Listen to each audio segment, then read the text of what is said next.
ચલાળા ગામ આજુબાજુના ગામડાઓ માટે ખરીદીનું મુખ્ય સ્થાનક હોય તેમજ મોટી વસ્તી ધરાવતું ગામ પણ છે. ચલાળા ખાતે આવેલ પ્રખ્યાત દાન મહારાજની જગ્યા પણ અહીં આવેલ હોય જેથી બહારથી લોકો પણ અહીં દાન મહારાજના દર્શનાર્થે આવે છે. ત્યારે પ્રાથમિક આરોગ્ય સુવિધાના નામે ચલાળામાં આવેલ સરકારી હોસ્પિટલ ખૂબ જ જર્જરિત હાલતમાં દેખાઈ આવે છે. ધારાસભ્ય જેવી કાકડિયા તેમજ અનેક લોકોએ નવા દવાખાનાની બિલ્ડિંગ માટેની રજૂઆત કરી હતી, જે દવાખાનાની નવી બિલ્ડિંગને લઈને તરત જ કાર્યવાહી હાથ ધરીને થોડા સમયમાં ચલાળા ખાતે નવી બિલ્ડિંગ મળશે એવું ધારાસભ્યએ જણાવ્યું હતું. મારું નામ ડૉક્ટર મિતેશ સોલંકી છે. હું અહીંયા સામૂહિક આરોગ્ય કેન્દ્ર ખાતે ઇન્ચાર્જ સુપ્રિન્ટેન્ડન્ટ તરીકે ફરજ બજાવું છું અને હાલ અમારું સામૂહિક આરોગ્ય કેન્દ્ર ચલાલા ખૂબ જ જર્જરિત હાલતમાં છે. ખૂબ જ જૂનું બિલ્ડિંગનું બાંધકામ છે. તો અમે લોકોએ આ બાબતે દર્દીઓને ક્યારેક પોપડા પડતા હતા અને ઘણી બધી મુશ્કેલીઓનો સામનો કરવો પડતો હતો. તો આ બાબતે અમે રજૂઆતો કરી એટલે માનનીય ધારાસભ્ય શ્રી જેવીભાઈ કાકડિયાના સઘન પ્રયત્નોથી આપણા માનનીય મુખ્યમંત્રી ભૂપેન્દ્રભાઈ પટેલે આપણા સામૂહિક આરોગ્ય કેન્દ્રના નવા બિલ્ડિંગનું બાંધકામ મંજૂર કરેલ છે, જે માટે કુલ 6.5 કરોડની ગ્રાન્ટ ફાળવવામાં આવી છે. ટૂંક સમયમાં આ બિલ્ડિંગનું નવીનીકરણ કરવામાં આવશે.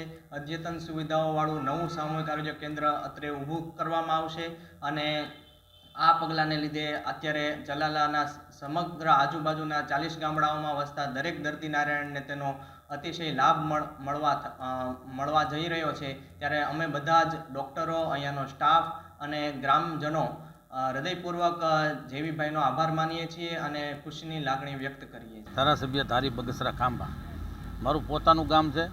ઘણા સમયથી આ હોસ્પિટલ નવી બનાવવા માટેની જે કાર્યવાહી શરૂ હતી અને એને લગભગ 15 દિવસ પહેલાં મંજૂરી આપી દીધી અને એ મંજૂરી અત્યારે ખૂબ જર્જરિત જે આપણી હોસ્પિટલ છે એને પાડવા માટેની પણ મંજૂરી આવી ગઈ છે. અને આ હોસ્પિટલ 6.5 કરોડના ખર્ચે જ્યારે મંજૂર થઈ છે ત્યારે આ ગુજરાત રાજ્યના મુખ્યમંત્રી ભૂપેન્દ્રભાઈ પટેલ અને આરોગ્ય મંત્રી ઋષિકેશભાઈ પટેલનો ખૂબ ખૂબ આભાર માનું છું.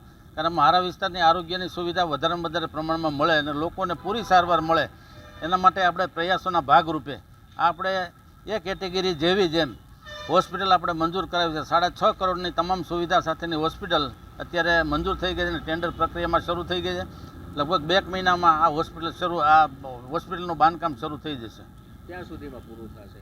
6 મહિનાની મુદતમાં પૂરું કરી દે, પણ 1 વર્ષની એની જે મુદત હોય પણ 6 મહિનામાં એજન્સી સારી આવે તો 6 મહિનામાં પૂરી કરી દે. કારણ કે બગસરાને ધારી અમારે 1 વર્ષમાં પૂર્ણ કરેલ છે. GDC ન્યૂઝ સાથે ટીનુ લલિયા સાથે યોગેશ ઉનડકટ, અમરેલી.